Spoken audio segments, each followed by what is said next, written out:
आज हम बात करेंगे आपको, अगर आपका जीआरएफ है और अगर आप इस वीडियो पे हो तो ये आपका जीआरएफ होगा ही, कि जीआरएफ की ज्वाइनिंग के लिए हमें क्या क्या चाहिए होता है और उसमें डॉक्यूमेंट्स क्या क्या लगते हैं, प्रोसेस क्या होती है। सो आज हम सारा सब कुछ इस वीडियो में बात करेंगे। सो इसके अलावा आपको कहीं जाने की ज़रूरत नहीं है। सो सबसे पहले तो हमें जीआरएफ की ज्वाइनिंग कराने के लिए ज्वाइनिंग रिपोर्ट फॉर्म चाहिए होता है, जिसे हम एनेक्सर 2 या एनेक्सर 2A फॉर्म भी कहते हैं। सो ये फॉर्म आपको गूगल पे डायरेक्ट मिल जाएगा अगर आप एनेक्सर 2 करोगे, और अगर नहीं मिलता है तो आप कमेंट में लिख देना। उसके बाद हमें जीआरएफ का अवार्ड लेटर चाहिए, 10th से पीजी तक की सारी मार्कशीट चाहिए और सर्टिफिकेट क्या कि 10th का जैसे आपका सर्टिफिकेट अब तो साथ आते हैं, पहले अलग आते थे काफ़ी साल पहले। सो 10th 12th यूजी और पीजी चारों मार्कशीट बेस्ड सर्टिफिकेट्स।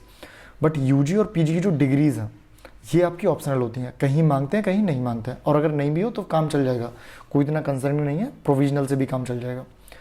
इसके साथ साथ हमें आधार कार्ड की कॉपी चाहिए, पैन कार्ड की कॉपी चाहिए, वोटर आईडी की कॉपी चाहिए, पीएचडी की फी रिसीट चाहिए कि आपने जीआरएफ कर रखा है, उसके बाद आपको कहीं पे पीएचडी में एनरोल होना पड़ेगा जीआरएफ की स्कॉलरशिप लेने के लिए। सो जिस भी आप यूनिवर्सिटी में एनरोल हो, सो जब आपने फ़ी पेमेंट किया है वो फ़ी रिसीट चाहिए होती है। कास्ट एंड इनकम सर्टिफिकेट चाहिए है अगर आपका एप्लीकेबल है, अगर आप अनरिजर्व कैटेगरी से हो तो आपका कास्ट एंड इनकम नहीं चाहिए रहेगा। देन आपकी बैंक की पासबुक की कॉपी चाहिए रहेगी, और एक एनओसी एफिडेविट बनवाना पड़ता है आपको कि मैं कहीं पर जॉब नहीं कर रहा हूँ, मैं और कोई फेलोशिप अवेल नहीं कर रहा हूँ। सो ये एनओसी सर्टिफिकेट हमें बनवाना पड़ता है। ये एफिडेविट, इसका फॉर्मेट क्या होता है ये भी हम नीचे देख लेंगे, मैंने एक कॉपी लगा रखी इसकी। सो आप ये देख लेना कि ये बनता कैसे है, इसका क्या फॉर्मेट होता है। आप अपने यहाँ कहीं भी तहसील में जाके या कोर्ट में जाके ये एफिडेविट बनवा सकते हो नोटरी के साथ। सो ये टोटल 11 डॉक्यूमेंट हैं जो चाहिए होता है। हम एक बार फिर से देख लेते हैं।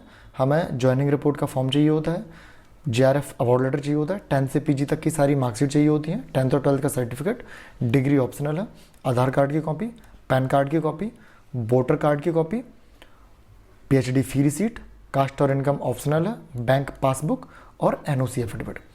सो जब ये सारे डॉक्यूमेंट अपने पास होंगे आप इसी फॉर्मेट में लगा सकते हो या नंबर आप चेंज कर सकते हो। तो ये सारे हमें 3 सेट बनाने हैं, ये सारे डॉक्यूमेंट लगा के हमें एक सेट बनाना है, फिर 2 कॉपी निकलवानी है। उन 3 सेट्स में एक सेट्स में हमें ओरिजिनल एफिडेविट लगाना है जो हम बनवाएंगे ये वाला, प्लस आपका जो जीआरएफ अवार्ड लेटर होगा उसका कलर कॉपी वाला सर्टिफिकेट लगाना।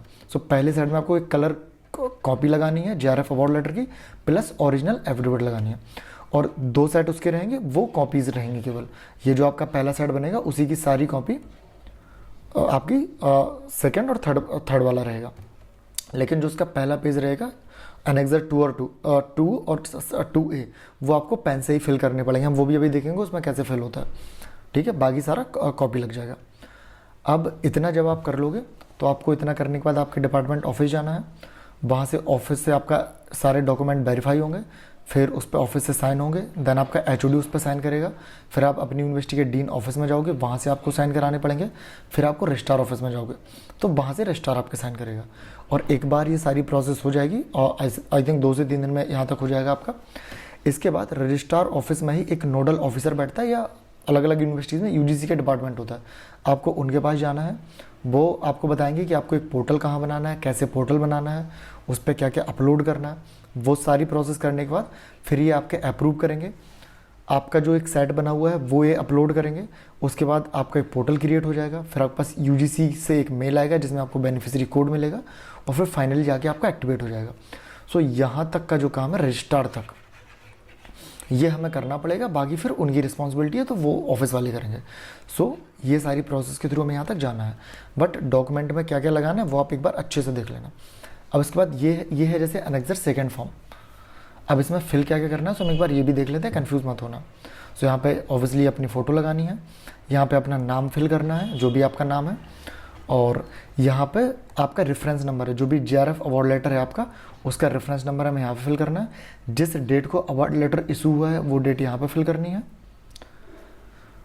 यहाँ पे आपका फिर से नाम आएगा, यहाँ पे आप किस कोर्स में एनरोल हो, जैसे पीएचडी के लिए तो यहाँ पे वो आएगा, यहाँ पे आपका सब्जेक्ट क्या है वो लिखा रहेगा, यहाँ पे आपने यूनिवर्सिटी में फ़ी किस दिन सबमिट की थी पीएचडी के लिए वो वाली डेट लिखी रहेगी, और यहाँ पर भी आप किस कैटेगरी में हो, आप अनरिजर्व्ड आते हो, आप ओबीसी आते हो, ये कैटेगरी अपनी लिखनी है। और यहाँ पे फिर से वो डेट लिखी जाएगी रजिस्ट्रेशन की जिस दिन आपने फ़ी सबमिट की है, पीएचडी में एनरोल आप हुए हो।